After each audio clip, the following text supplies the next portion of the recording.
የምታገቢው ሰው ግን ታውቂዋለሽ አለኝ። ማለት ሳላውቀው እንዴት ነው የማገባው? እኮ ህይወት ነው። ግን እኮ የምታገቢው ሰው ባለትዳር ነው። ግን ወደ ግቢ ወስዶ ሚያክስቴ ቤት ነው የሚለኝ። እዛ ቤት እጅና የራሱ ቤት ነው። እንደዚህ አይነት ፍራሽ አለ፣ እንደዚህ አይነት ሶፋ አለ። ግቢኛ የብዙ ሴቶች እንባ ያለበት ቤት ማለት። ቤተሰብ ተሰባስቦ ዘመድ አዝማዱ ለሰርጓ እየጨፈረ እሷ ግን በእንባ እየታጠበች ነበር።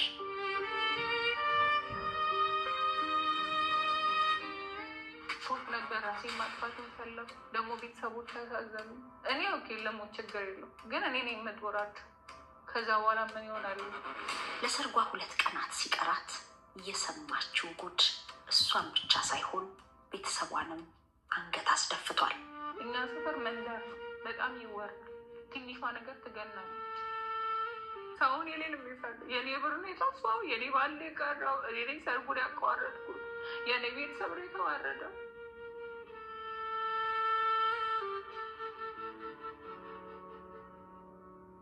ያንን ልጅ አየሁት እያስፈለግ ልታገቢው የነበረው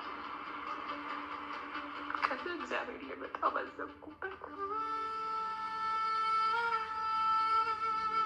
ከተረፉት ከሚስቱ ጋር ነው እንደምድም አደረገ። ሚስቱ ይህንን ጉድ አታውቅም። የዚችን ከርታታ ስደተኛ የትዳርና የፍቅር ህይወት የስደት ውጣ ውረድን እንድትከታተሉ በአክብሮት እንጋብዛለን። ቪዲዮውን እስከ መጨረሻ አይታችሁ በጨዋነት አስተያየት እንድትሰጡም እንጠብቃለን። ላይክ፣ ሼር፣ ሰብስክራይብ በማድረግም የሸገር ኢንፎ ሚዲያ ቤተሰብ እንድትሆኑ በአክብሮት እንጠይቃለን። እንኳን ደህና መጣሽ ፍቅር። እንኳን ደህና ቆይ። እንዴት ነሽ? እግዚአብሔር ይመስገን። ፍቅር የቁልምጫ ወይም ደግሞ የቤተሰብሽ ነው ወይስ ትክክለኛ? አይ ከዛሬ 3 ዓመት በፊት ነው የወጣው። ራሴን ለራሴ ሰየምኩት። እንዴት ነው ፍቅር ብለሽ ለራስሽ ይገባታል ብዬ ስለማን። የበፊት ስምሽ ማን ነበር? ብርቱካን። ብርቱካን ፍቅር መባል አለባት ብለሽ ራስሽ ወሰንሽ። ከፍቅር ጋር መቆየታ የምናደርገው የድሮ ብርቱካን ምናልባት በታሪክ ነው የምትነሳው።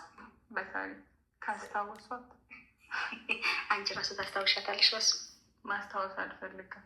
የድሮ ታሪክሽን ብዙ ነገር እንዳሳለፍሽ አውቃለሁኝ። ግን እንደው በድንገት ቤተሰቦችሽን ሳያውቁ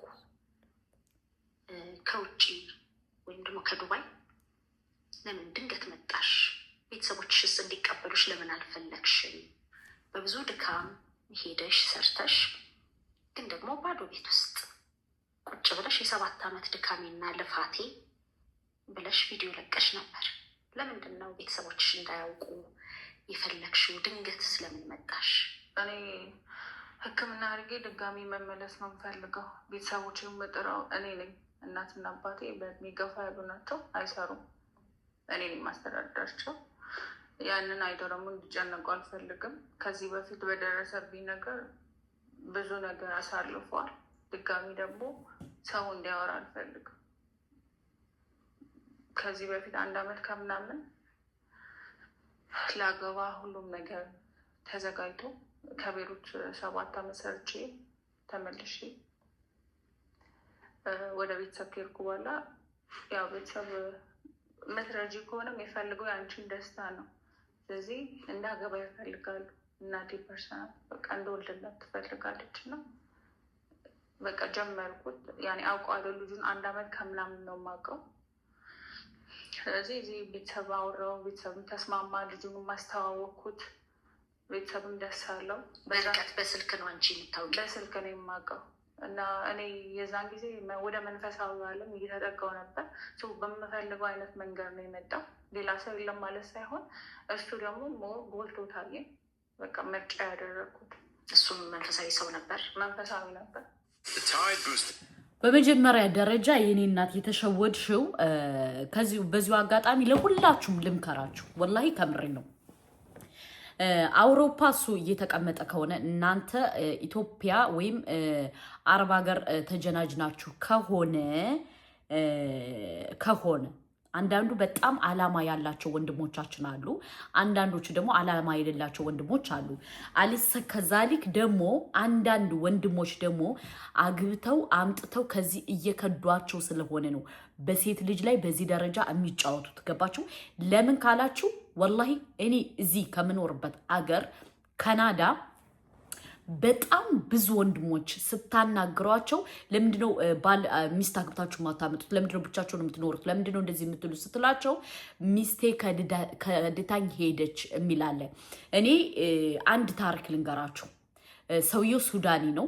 2 ጊዜ ከሱዳን ይዞ መጣ፣ ሚስት ማለት ነው። 2 ጊዜ ከሱዳን ሚስት ይዞ መጥቶ ሚስቶቹ ጥለውት ሂደው እሱ አሁን በባለፈው አረፋ ላይ አጋጣሚ ታክሲ ጓደኛ የተጠራና ይመጣና እንዴ ዛሬ እኮ የእናንተ አመት በዓል ኢድ ነው እንዴት እንትን አታከብርም ስትለው አይ እንዴት ብዬ ላከብር ከማን ጋር ላክብር ባዶ ቤት ነው ቤቴ አላት። ለምን ስትለው እኔ 2 ጊዜ ከአፍሪካ ሚስት አምጥቼ ጥለውኝ ሄዱ።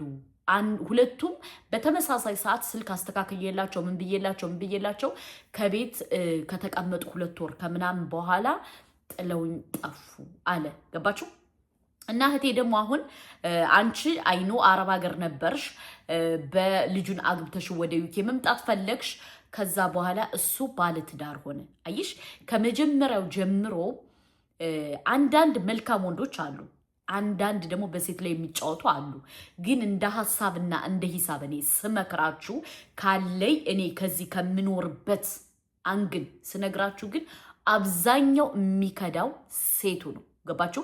እርግጠኛ ነኝ አሁን አንቺ ትዳሩን አምነሽበት ወደሽው ፈቅደሽው አይደለም ሰውየው ልታገቢው የፈለግሽው። ማንን ስለምትፈልጊ ነው?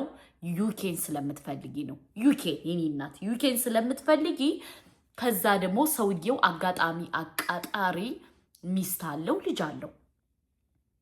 አንቺ ደግሰሻል። ኦልሬዲ ከመደገስሽ በፊት እኮ መቅደም ያለበት መተዋወቅ አለበት። የሱ ቤተሰብ የአንቺ ቤተሰብ ተነጋግረው ሽማግሌ ልኮ ምን ብሎ ነው። ገባችሁ? ግን ስትስገበገቡ አውሮፓ ነው ብላችሁ ስትስገበገቡ ልክ እንደዚች ልጅ ይሰራላችኋል ማለት ነው። እች ልጅ ደግሞ ሸገር ኢንፎ ላይ ነው የቀረበችው። እኔ ግን ይቅርታ አድርጉልኝ እንዳለ ሙሉ ኢንተርቪዋን ስሰማው አላማዋ ምንድን ነው? ቤተሰቦቼን እኔ ነው ማስተዳድረው። ከዛ ሰውየው ያገባታል። ከመጣች በኋላ ሸምጥጣው የራሷን ላይፍ ልታካሄድ ስትል ጀለሴ ደግሞ ነቃባትና አይ እኔ አልፈልግም ብሎ አጋጣሚ አቃጣሪ ሚስት ነበረው፣ ልጅ ነበረው። ገባችሁ? እና ከሴቱም ችግር አለ ልል ፈልጌ ነው። ከሴቱም በጣም ብዙ ችግር አለ። ገባችሁ? ሴቶች አይኖ አንዳንድ ሴቶች በጣም መልካም ሴቶች አሉ። አንዳንዶቹ ደግሞ በጣም ብዙ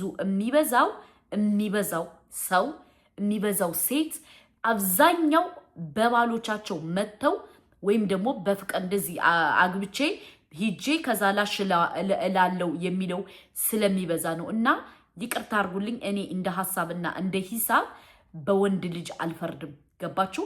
ለምን የምንሰማው ነገር የሚዘገንን ነገር ስለሆነ። ገባችሁ? በጣም ብዙ ወንድሞቻችን እዚህ ሚስቶቻቸውን አምተው የተከዱ አሉ። በጣም ደግሞ ብዙ እህቶቻችን አሉ ባል አምተው የተከዱ። ገባችሁ? ባላቸውን አምተው 2 ቀን እኔ በጣም ከገረመኝ ታሪክ ልንገራችሁ። ፒአር ሳይዝ ሁሉ ሸምጥጦ የካደ ሰው አለ። ፒአር ሳይዝ እሱ ቀጥታ እንደመጣ ወደ ሌላ ስቴድ ሂዶ ከዛ በኋላ ፒአር መተውሰድ እንደዚህ ሲባል በታክሲ እየተመላለሰ ምንድነው ሲለው አይ እኔ ሲጀመር ካናዳ ለመግባት ብዬ ነው እንጂ ሚስቴን አልፈልጋትም፣ ጭራሽ እኔና እሷ አንፈላለግም ብሎ አሁን ሌላ ሴት አምቶ እየኖረ ያለ ሰው አለ። እሷ ቤቴ ነው ትዳሬ ነው ብላ ስንት ዋጋ ከፍላ አምታው፣ እሱ ግን ምን አረገ? የራሱን ላይፍ እየቀጨ ነው። ገባችሁ? ኢትዮጵያ ኦልሬዲ ፍቅረኛ አለው ማለት ነው። እና አንዳንዴ በሰው ልጅ አትፍረዱ። ያው አንቺ እህቴ ደግሞ ምንድነው ያሰብሽው? ያው ተስተካክሎልኝ እመጣለሁ ከዩኬ ከገባው በኋላ እሸመጥጠዋለሁ ስትይ ልጁ ደግሞ ባነነብሽና ተበላሽ። በቃ ተበላሽ። እና በጣም ብዙ ወንድሞቻችን አሉ በዚህ ነገር እየተሰቃዩ እያለቀሱ ዋጋ እየከፈሉ ያለ። የእነሱንስ ማን ያወራላቸው? የእነሱንስ ማን ያወራላቸው? አንዳንዴ ብቻ ለምን ለእኔ አላማዬ አልተሳካም ብለን ሰውን ዲስርስፔክት ማድረግ አግባብ አይደለም። ወላሂ በጣም ብዙ ወንድሞቻችን ደግሞ ዋጋ እየከፈሉ ያለ ወንድሞቻችን አለ ሀቅ ለመናገር እና ማለት አንቺ ትክክለኛ ሰው ልትሆኚ ትችያለሽ፣ አላሁ አለም።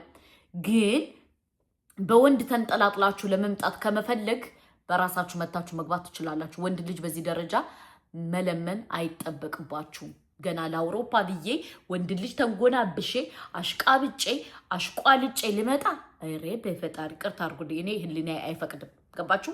እንደ ወንድ አካኪ ዘራፍ ብዬ በራሴ እመጣለሁ እንጂ ወንድ ልጅ ሀቢቢ ቤቢ የት ነህ የት ወጣህ እያልኩ ወንድ ልጅ አቆላመጬ እኔ ይቅርታ አድርጉልኝ አውሮፓ አልገባም። ይሄ የኔ ስሜት ነው፣ የኔ ምክንያቱም እኔ ነኝ።